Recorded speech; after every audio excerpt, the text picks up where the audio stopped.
This is 7 News. Tonight, the president of a Perth car club banned from driving for life after being caught on video.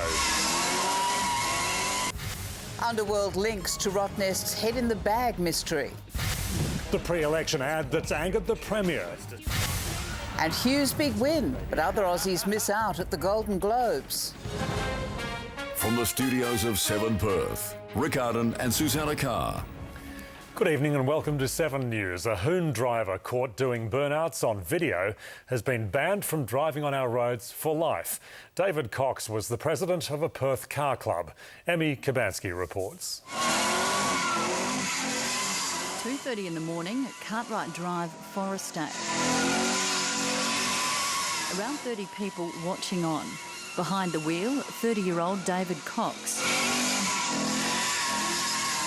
His front passenger hangs out of the window. He's not wearing a seatbelt.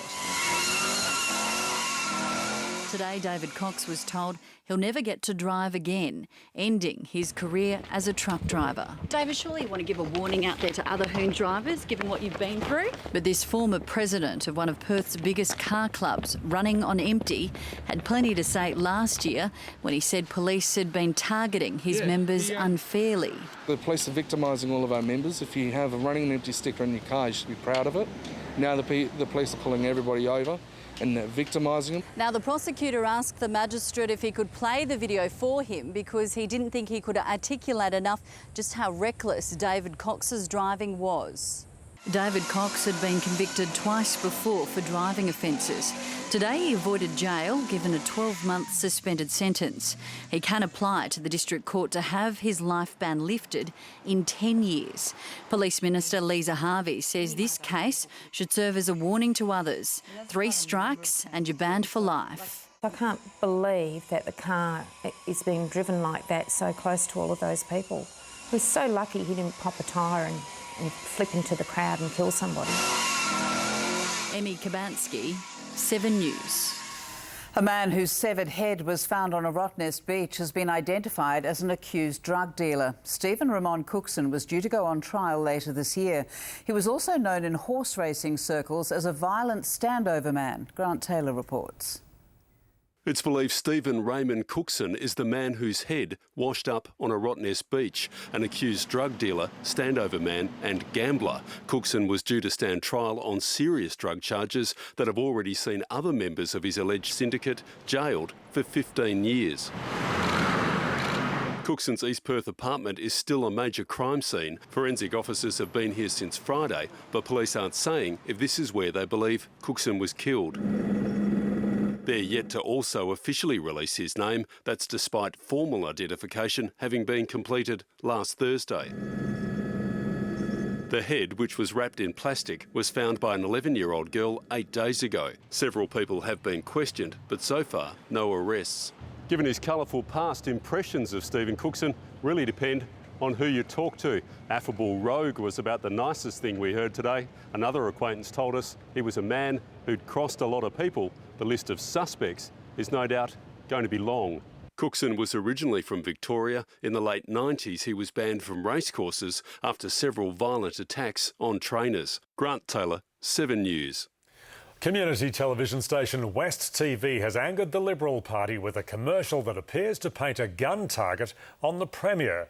The station, whose sponsors include IINet, City of Perth and the Australian Government, is considering whether to keep the ad on air.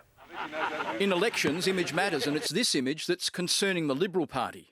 Colin Barnett has quashed the opportunity West Australians would have had to participate in their democracy. The ad was produced by community TV station West TV after the Premier refused to participate in a town hall election debate.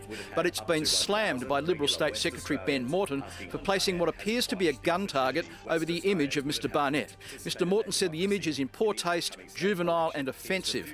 A West TV spokesman said Mr Barnett made himself a target by quashing people's hopes of a debate.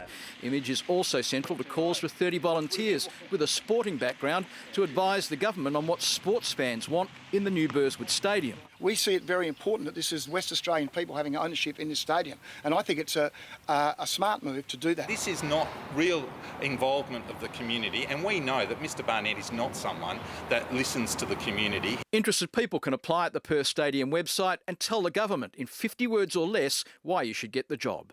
And disappointment for supporters of a new road linking south and western suburbs to ease traffic congestion on the Kwinana Freeway. The RAC has suggested that with no road link spanning the Swan between the Narrows and Fremantle traffic bridges, that a bridge or tunnel could be used to link Bicton to Dalkeith. Both government and opposition dismiss the idea. Geof, Parry, 7 News. A woman has been charged with driving in the South Wales 6 times over the legal blood alcohol limit, and police say she had a young child unrestrained in the back seat. Other drivers reported the woman's erratic driving to police. When officers tried to pull her over in Manjimup on Friday, they allegedly saw a boy about 5 years old standing on the back seat with part of his body out of the window. The hunt for a shark stalking our southwest coast has been called off. The Fisheries Department issued a kill order last week, but today conceded there was no point continuing the search. Kate Smithers reports. Packed Perth beaches today closed after 4 separate shark sightings. Fast becoming a common sight, and it's making beachgoers nervous. Surf Lifesaving WA says we're changing our behaviour at the beach, swimming closer to shore in shallow waters. It is a risk swimming further out to sea, so the fact that people are staying closer to shore makes our life easier. In the past it never worried me, but given the last 18 months of activity, I've just been a little bit more cautious. Last week, the government made its first order to kill after a great white was seen at the same beach regularly near Dunsborough. Today, that order was lifted. The department won't reveal the cost of the 8-day fishing expedition, but did say it's well within budget. The Fisheries Department has a $500,000 budget over 4 years to track, catch and, if necessary, destroy sharks. The opposition says the order to kill is a waste of time and money. Marcus Vanderdiver was attacked by a shark north of Carnarvon. Well, mouth went around, I think, like that. There's teeth marks over there. Today, he was back in the water at Mullaloo. It's their ocean, enter at your own risk. Kate Smithers, 7 News. The fire emergency in the eastern states has worsened, with at least 33 more homes gutted in New South Wales. Firefighters are describing it as a perfect storm, with strong winds fuelling dozens of blazes sparked by lightning. Perth's #1, Australia's #1.